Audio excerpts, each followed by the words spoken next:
నమస్తే, welcome to Aadya TV. Jagan ను సర్వనాశనం చేసింది ఈ 10 తప్పులే. ఏపీలో వైఎస్ జగన్ కు షాక్ ఇచ్చే ఫలితాలు వచ్చాయి. కూటమి అభ్యర్థులు సునామీ సృష్టించారు. టీడీపీ కూటమి ఆల్మోస్ట్ స్వీప్ చేసింది.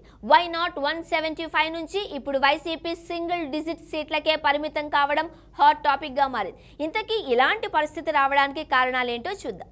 చంద్రబాబు అరెస్ట్ అంశం చాలా పెద్ద ఎఫెక్ట్ చూపించిందని సర్వత్రా వినిపిస్తోంది. సైలెంట్ గానే ఈ విషయం పెద్ద దెబ్బ విసిరినట్లు కనిపిస్తోంది. అవినీతి కేసుల్లో చంద్రబాబును వైఎస్ఆర్సీపీ జైలుకు పంపిన విషయం తెలిసింది. దీనివల్ల ప్రతికూల ప్రభావం పడినట్లు కనిపిస్తోంది. ఒక కులం పైన కక్ష కట్టడం, కమ్మ కులంపై కక్ష కట్టినట్లు వ్యవహరించినట్లు ఆరోపణలు ఉన్నాయి. మంత్రివర్గంలో కమ్మ కులానికి ప్రాతినిధ్యం ఇవ్వకపోవడం ఏపీ చరిత్రలో ఇదే ప్రథమం. మొదటి విడత కేబినెట్లో కమ్మ కులం నుండి కొడాలి నానికి అవకాశం ఇచ్చినప్పటికీ తరువాత తప్పించిన విషయం తెలిసిందే.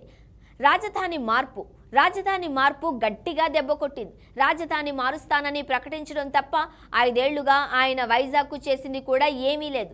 పైగా లులు గ్రూప్ వంటి పెద్ద కంపెనీలు పెట్టుబడులు పెట్టమని వైసీపీ ప్రభుత్వానికి ప్రకటన చేసింది. సంక్షేమ పథకాలు, జగన్ తీసుకొచ్చిన సంక్షేమ పథకాల వల్ల ఒరిగిందేమీ లేదని చెప్పుకోవచ్చు. మంచి జరిగితేనే ఓటు వేయండి అని చెప్పిన జగన్కు ఇది పెద్ద ఎదురు దెబ్బనే. చాలా మంది పథకాల ప్రయోజనాలు పొందినా కూడా ఓట్లు మాత్రం పడలేదు. దీంతో భారీ షాక్ తగిలింది. ప్రజల్లోకి రాకపోవడం, చుట్టూ ఒక కోటరీని ఏర్పరచుకోవడం, వందల మంది సలహాదారులు వంటి అంశాలు కూడా ఎదురు తిరిగాయి. సీఎంగా పదవి చేపట్టిన దగ్గర నుంచి జగన్ ప్రజలతో మమేకం కాలేదని చెప్పుకోవచ్చు. ఇక డెవలప్మెంట్ లేకపోవడం, జగన్ ప్రభుత్వం డెవలప్మెంట్ చేశామని చెబుతున్నా కూడా ప్రజలు మాత్రం ఆయన మాటలు నమ్మలేదని అర్థం చేసుకోవచ్చు.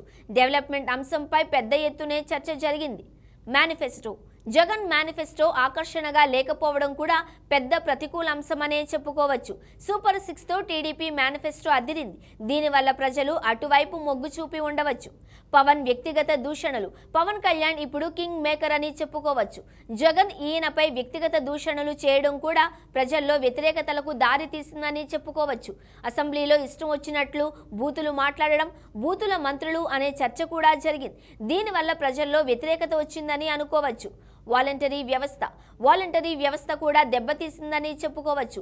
50 ఏళ్లకు ఒక వాలంటీర్ పెట్టి కూడా జగన్ ఓడిపోవడం గమనార్హం. అంటే దీని ప్రకారం చూస్తే వాలంటీర్ వ్యవస్థ వల్ల ఒరిగిందేమీ లేదని అనుకోవచ్చు.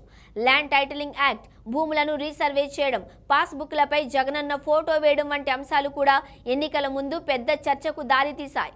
దీనివల్ల కూడా ప్రతికూల ప్రభావం పడిందని అనుకోవచ్చు.